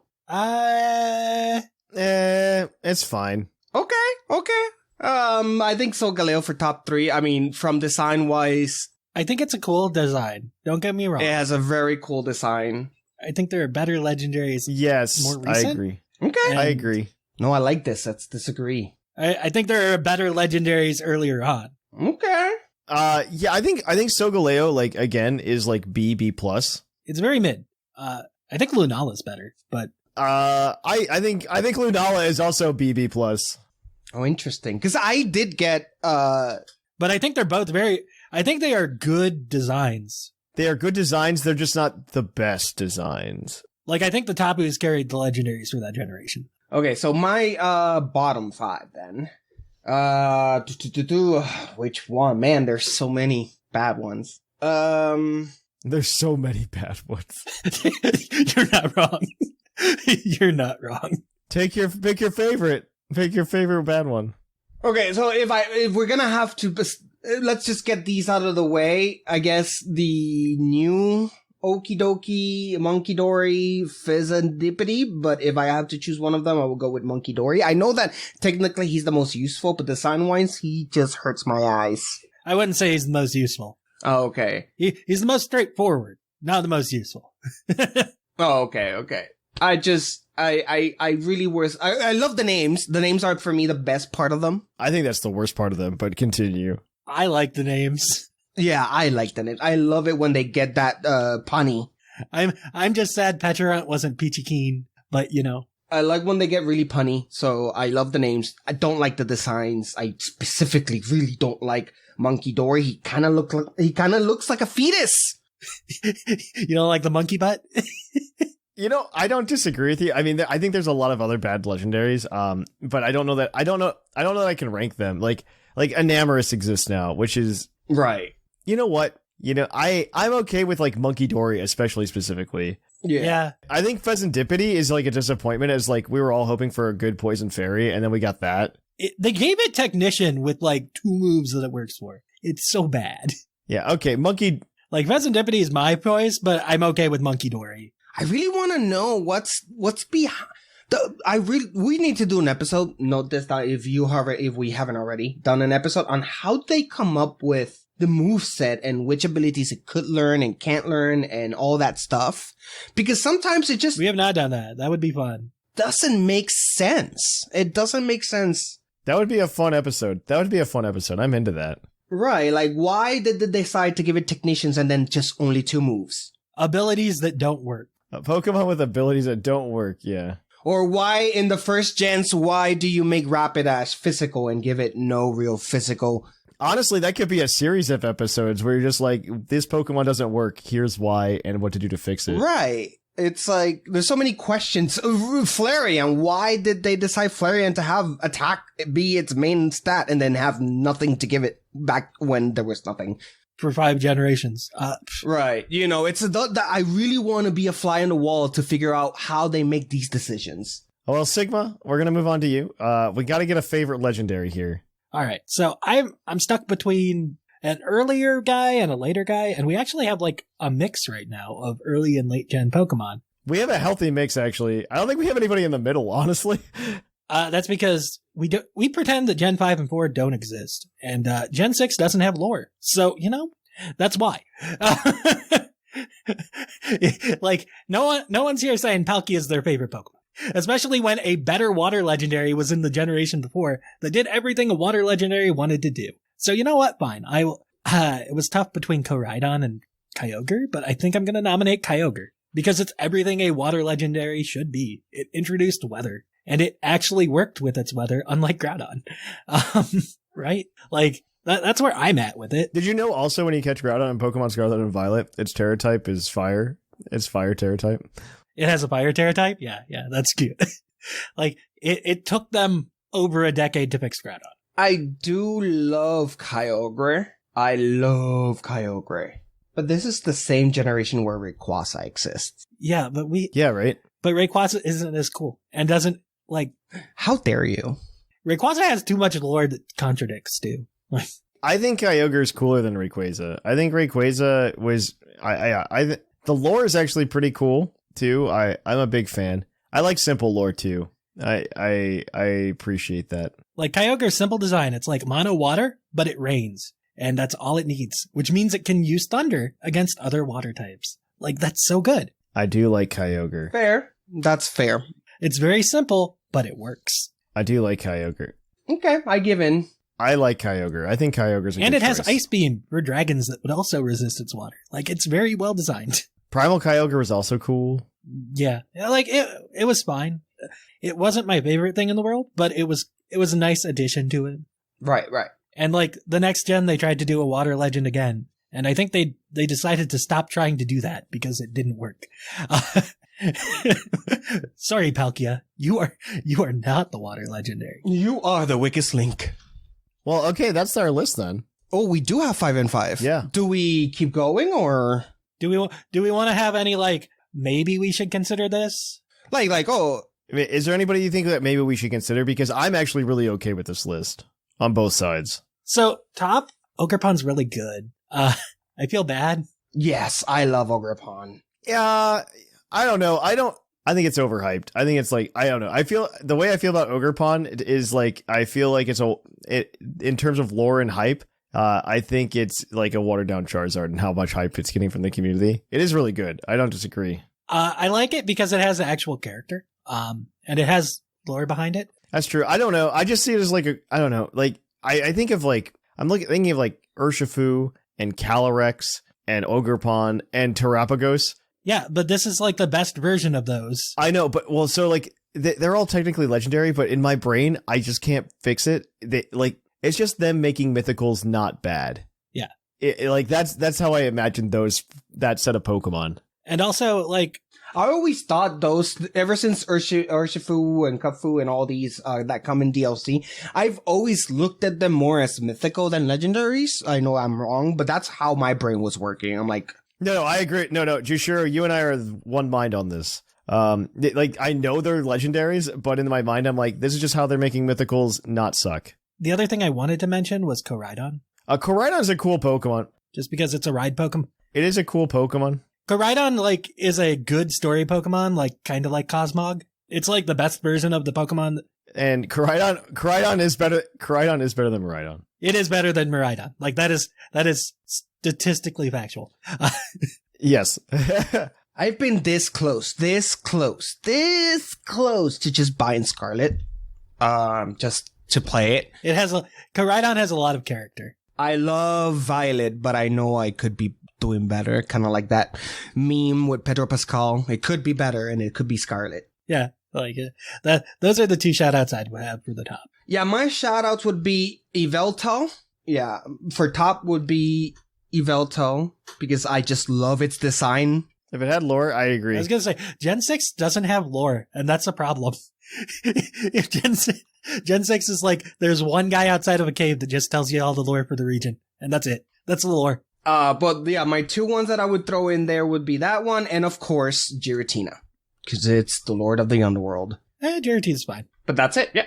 I think all of my other nominees wouldn't be for top. I think they would be for bottom. There are a handful of bad ones still, yes. I think they would just be for bottom. Like, I don't want to say it because then there's gonna be angry comments. That's what we want. It's okay. The Darkest Day was a bad thing. We don't talk about the Darkest Day. Eternus was bad. And then it just wasn't a good Pokemon. It's fine. It was a dark day. I don't like the turtle. That's why. The turtle's okay. Like, I'm okay with the turtle because, I don't know, They had to do something instead of being like, this is an awesome type Pokemon, and just making it a normal type. And I'm like, that's fine. The problem is that Terrapagos light time in the spotlight ends. I was going to say the issue is that we don't have the anime. Began at the end of this generation and will stay at the end of this generation, because you know that the next generation won't have whatever. I do agree with you that I'm not a big fan as of late. By as of late, probably the last 2 gens where Pokemon are getting these forms that aren't meant to last. I mean, especially legendaries, particularly.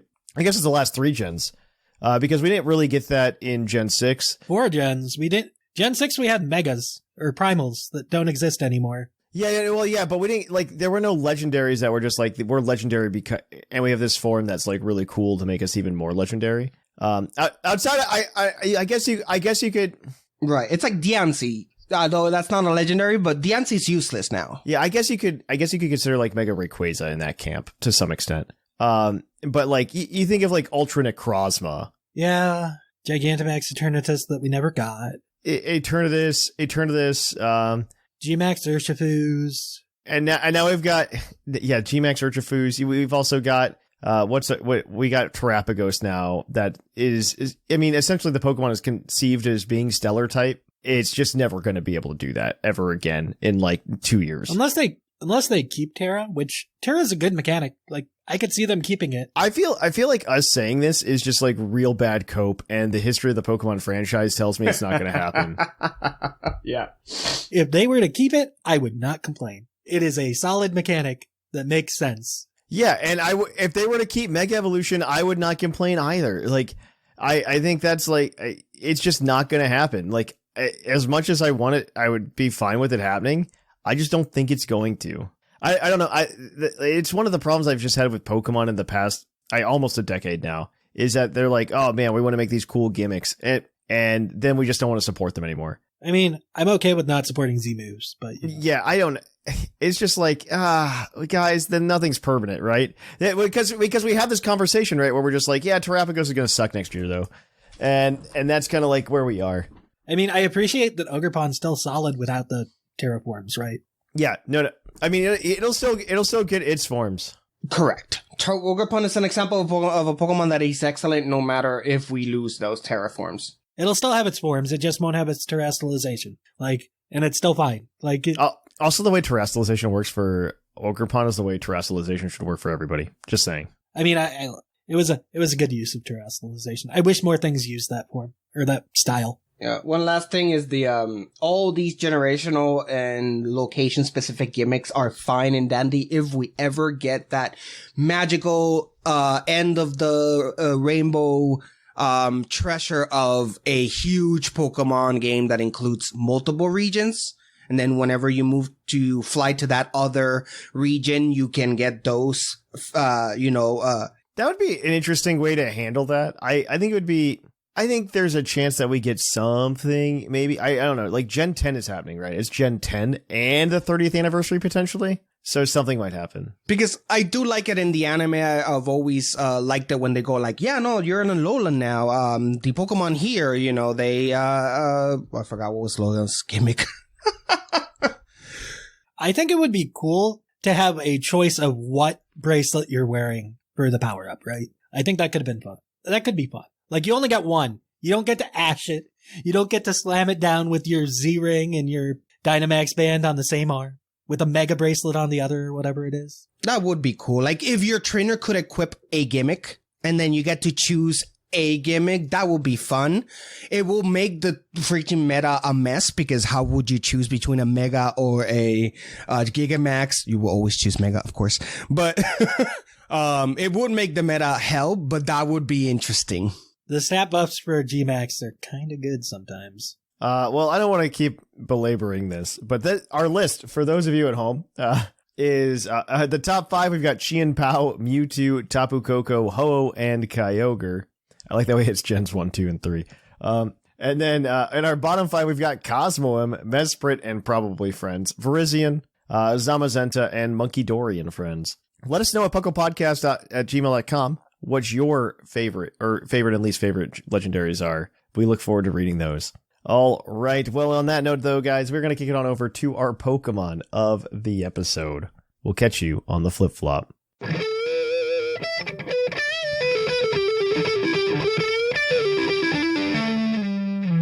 of the episode. Welcome to our Pokemon of the episode. Our Pokemon of the episode this week is National Dex number 381, Latios, the Eon Pokemon. Its Omega Ruby Pokedex entry reads, Latios has the ability to make others see an image of what it has seen or imagines in its head. This Pokemon is intelligent and understands human speech. Isn't that like all Pokemon? All psychic Pokemon. All psychic Pokemon. Well, no, understanding human speech. Like, I guess. Because if you say tackle, they know you're saying you're asking question for to you would be then tackle. That's true. But I'm wondering if, like, would you say your dog understands human speech? It's more like a gorilla learning sign language. Then, right? Yeah, well, okay. It turned out that gorilla never actually learned sign language. But it's just mimicking. It's not understanding. Yeah, because the gorilla would just make random hand signs, like, all the time. It turned out it would never actually be interpreting correctly. So, yeah. I do wonder if, like, that's the level of intelligence of a Pokemon. But Latios is, good Pokemon all around. Decent special attack. It's been good for a long decent time. Bulk. Yeah, it's been good since it came out. They had to. I think it's been banned in previous. Well, that's because formats in OU. Well, because Dragon was really good for a long time. Dragon was really good, but also Soldew was a really good item, and that itself got banned for a while. Because like Latios and Latias was broken. Yeah, original Soldew, the two of them got, which is really insane. Like, so I'm gonna like let people know like some history about this because Soldew is like broken. It was like an assault vest and a choice specs that didn't lock you into anything. Yes. Yeah, pretty much. In from generations 3 to 6, it would give you a 50% buff to both special attack and special defense at the same time. It was very dumb. It was rightfully banned. Yeah, it was banned. And eventually, now it's fixed where if it holds it, the psychic and dragon type moves used by Latios or Latias while they're holding it are boosted by around 20%. It works like Adamant Orb and all that stuff. So. The modifier is actually different.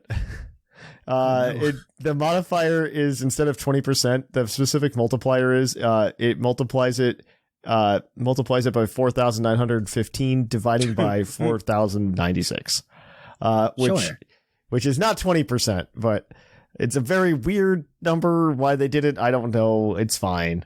Soldew did get a trainer card in the e-reader era. Back when they did items. Back when they did items, yes. This trainer card allowed the player to search their deck for a Pokemon with Alto Mare in its name and add it to their bench. What? This is for like a movie specific card. This is a movie promo? There's like a movie set. Gen 3 Pokemon TCG was also like kind of spiraling. I feel like. Wasn't that when they took back control and didn't know like what to do in the US or something? That was part of it. Like e-reader printing probably didn't help. Gen 3, like Pokemon was like on the decline in Gen 3, right? And they were like, oh, what do we do about Pokemon cards? And so they're just like trying to do anything wild that they could. And we got everything that we didn't need. Everything that we didn't need. I think there's actually a Latios card. There's a Latios card that's in print right now. There are. I have them up. Oh yeah. So there is a Fusion Strike one that isn't very good. Never saw play. Yeah. There's another. There's you attach a psychic energy card from your hand to a Latios, which it's a dragon card, so it required 2 waters and a psychic and a colorless to attack for 2 times. Nobody likes that. That was pretty bad as a Fusion Strike card. Everybody hated that. Upcoming set. Everybody hated that. We got one coming up in the upcoming set. It's a psychic type, which is already a win in most books. Yes. Because you could run it in Gardevoir. For 1 energy of any type, you could do 20, or for 3 energies, 2 of which being psychic, 180 damage. No, one just came out. One just came out. No, Paradox Rift. Paradox Rift. Oh, no, that's the one we have, isn't it? Yeah. That's the one we have. Yeah, that's the one we have is the Latios that just came out. I I get confused by the names of the sets right now. Paradox Rift. Yeah, because the next one's like what, Temporal Shift or something? I don't remember what it is. Yeah, they sound very similar. Yeah. You can understand me getting confused by the two. Anyways, no, because I remember one came. I remember one came out because I'll follow Azul Garcia, and on his buy list he said like, oh, pick up a Latios or something. One of Paradox Rift. One like of in Gardevoir makes sense, maybe. Yeah. Yeah, it's okay. It's like an okay card. Like for Gardevoir, it's like a free 180 damage. Sure. Yeah, pretty much. And yeah, in Gardevoir it's probably fine. Especially post rotation when they lose all their attackers. Yep, it'll probably be fine. That aren't named Screamtail. Yes, you are absolutely correct. Like post rotation, you'll probably want this Latios. In the game, it's shiny as fire. Yeah, I'm shocked. Is it? Yeah. Is this the one that's teal? I like teal. It's green. I always thought of it as like a mint color. It is like a green teal. You are correct. It's more like a green shifted teal. You aren't wrong. Notably, and it notably did not get washed out in the transition to 3D. That's nice. That's always a win. No, I like that is an issue with like a lot of Pokemon. I don't know, like you look at like the black and white sprites and you're just like, wow, the colors are so vivid. And then you get. We don't like to talk about what happened to Blastoise. It took a lot of years to get that back. Yeah, and then like the colors just like go to like it's been 10 years and we finally figured out how to do Pokemon in 3D, guys. We fixed them finally. Do you know what was the concept for Latios and Latias?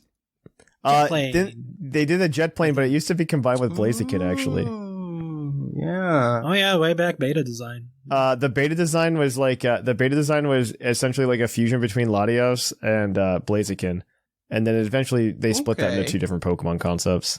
So it's supposed to be a chicken. Well, right. Blaziken is. No, we took the chicken away. We realized the chicken was bad. And so we made it a starter instead. If you actually look at like there's like a really early image of like a trainer character like riding on it. Yeah. It was our first like major, well, no, not. We had Mamoswine and Skiddo before, unfortunately. It was the first one we could call readily though for ride Pokemon. Yeah, you're not entirely wrong. That's true. Yeah. I liked Soaring. Soaring was fun. Yeah. Okay, now is Latios, I want to know if like it suffered from the from like Gen 9 power creep or not. I want to find out. What you want to know what rank it is in OU? Yeah, what tier is it right now? Oh, it's UU. UU is the tier to play in. It is just all of my old favorites. They're just all there. Gen 6. It's where Gen 6 lives. You could play with. There's Toxapex down there now too. I know. It's literally like Gen 9 OU is for all the new kids. And then UU is where like the old men go to play, and we reminisce about the good times. Back when ice types weren't good. Yeah.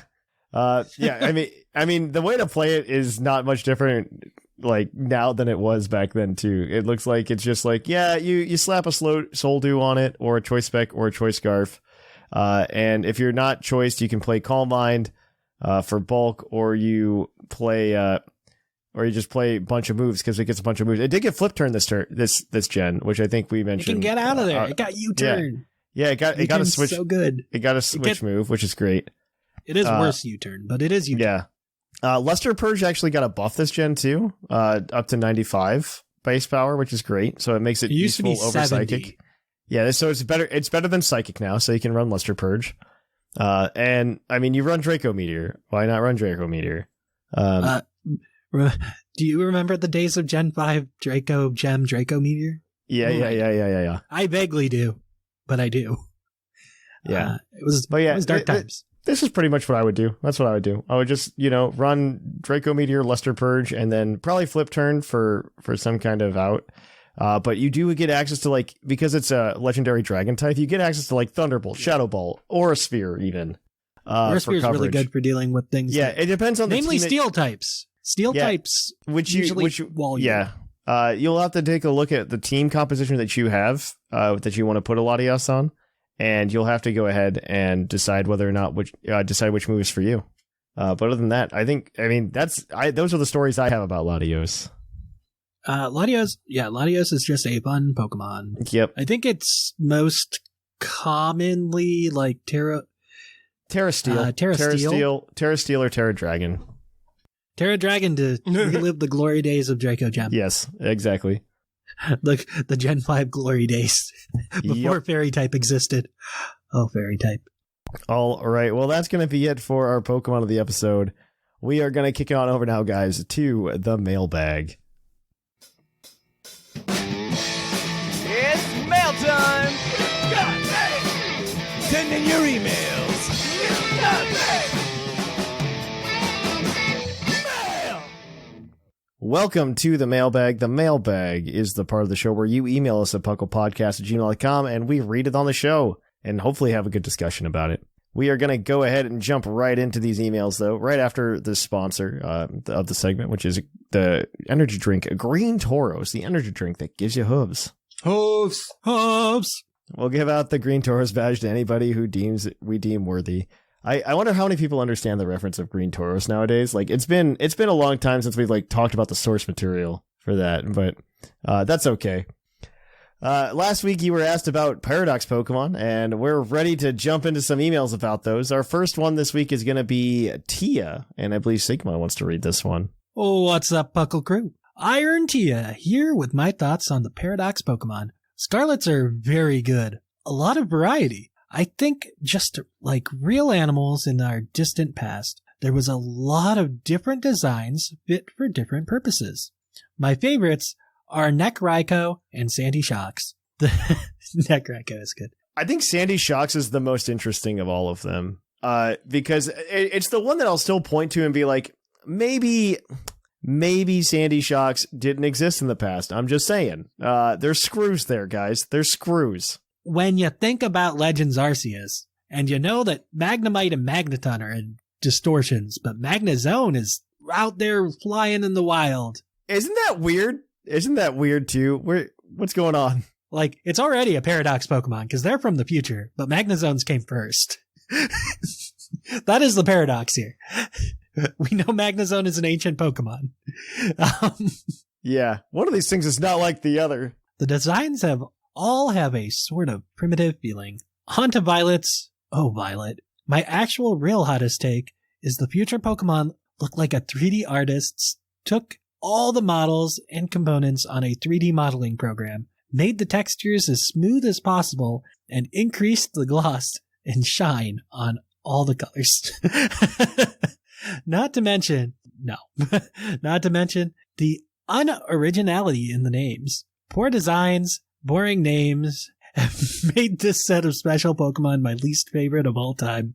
That's all from me, Tia. Yeah, like, does Professor Turo not understand that there's other metals? That's what I was saying. Yeah, they could have done like copper and silver and gold and all these other.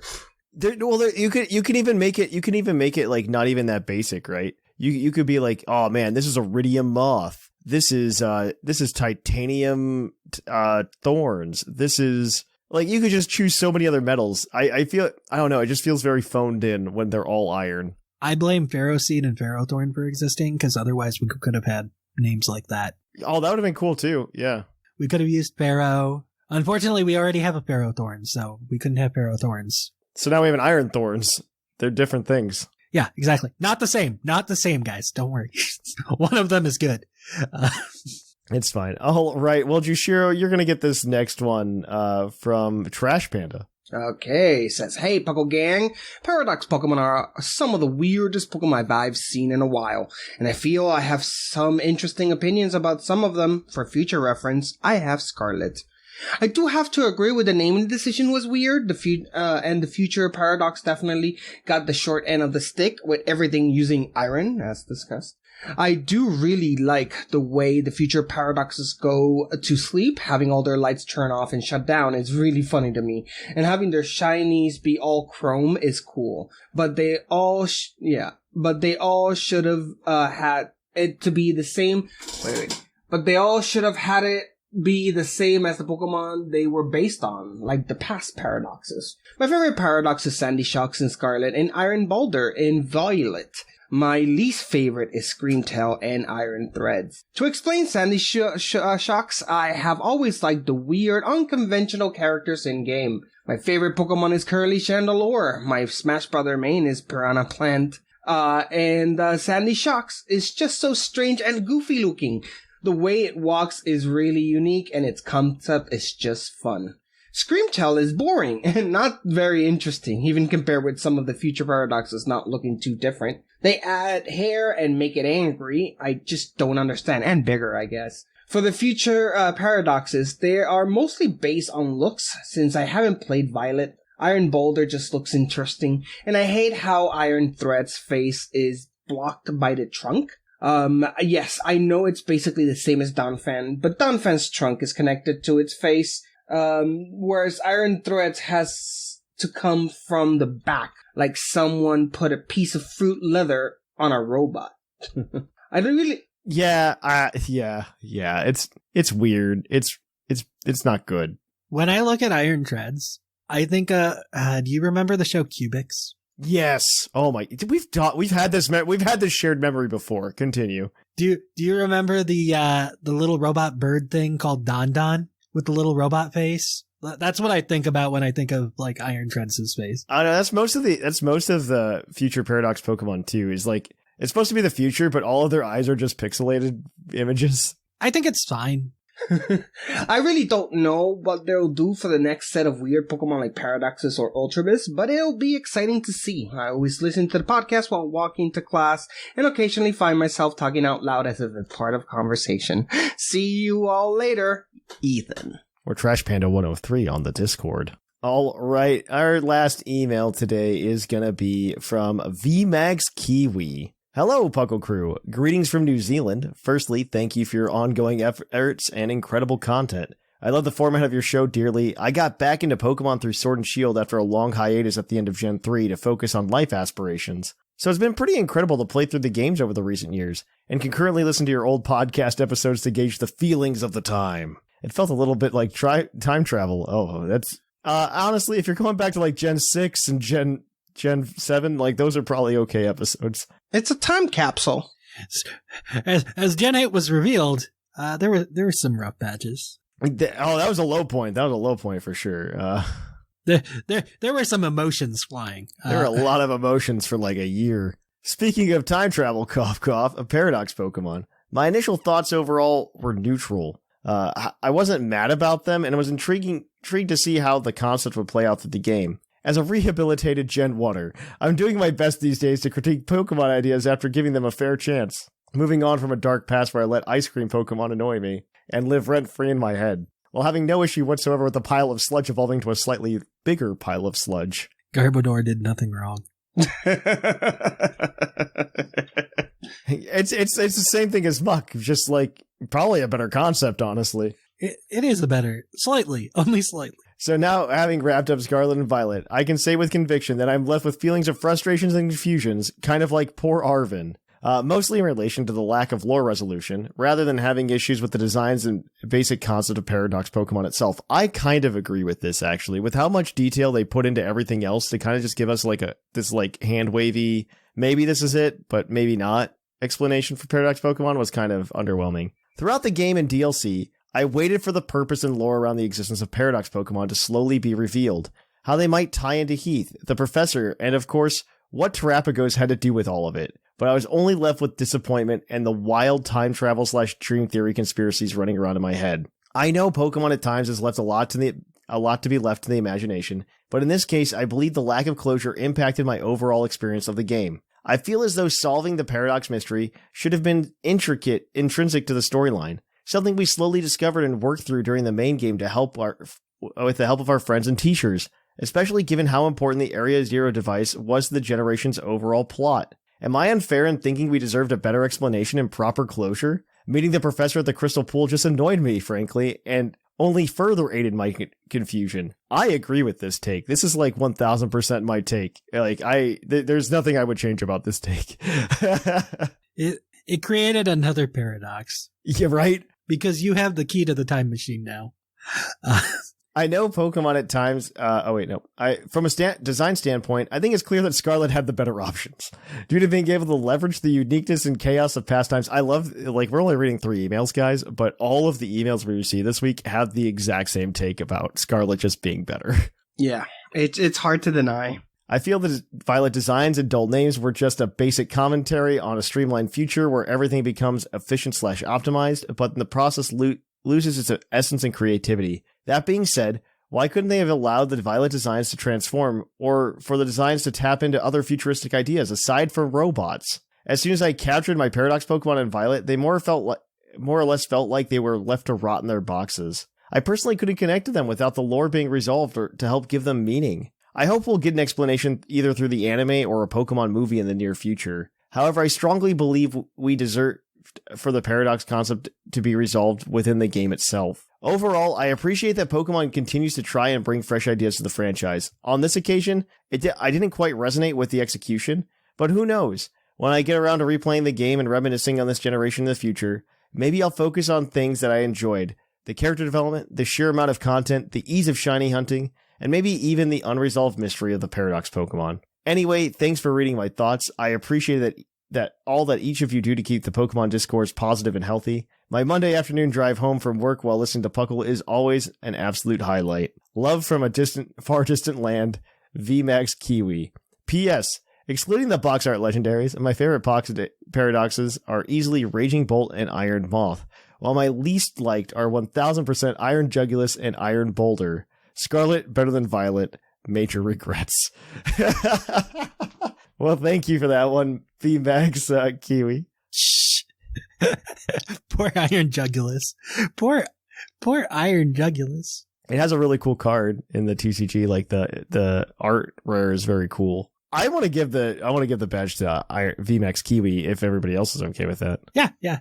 VMAX Kiwi, you get the badge here. And next week, I want to know what your top and bottom 5 legendary Pokemon are. Let us know. puclpodcast@gmail.com. But until next time, if you want to keep up with us, the best way to do so is through the Discord at pucklediscord.com. Follow us on social media over at Twitter, Facebook, or Instagram. You can also go ahead and follow us on YouTube at youtube.com/pucklepodcast, over at Twitch at twitch.tv/thepucklepodcast. I'm not going to be on Wednesday. I'm going to see if I can convince Shark to take over for me. I might do something on Monday, though, during the day. So it'll be a weird time, mostly because I have Monday off. So I might just do something in the middle of the day, just stream for a couple hours, the Egg Lock. So definitely check that out if you are available. We'll have a good time doing it. But yeah, I think that's pretty much everything, except for if you want to support the show, but you can do it in a couple of different ways. One, you can go to Patreon at patreon.com/pucklepodcast, get some exclusive content. I've been lacking mostly because I've had a lot of personal things happening this month. I'm hoping to get a couple of these out to you in probably the last week of February. Additionally, you can also go ahead and support the show by going to trollandtoad.com and buying all of your TCG product there. By using code PucklePod5 at checkout. We really appreciate any of the support you can give us, but the biggest support you can give us is listening to the show. So thank you for doing that. I have been Trainer Thatch. Some say I've been Jushiro. And I've been R. Sigma. And here in the Lavender Town Radio Tower, it's closing time.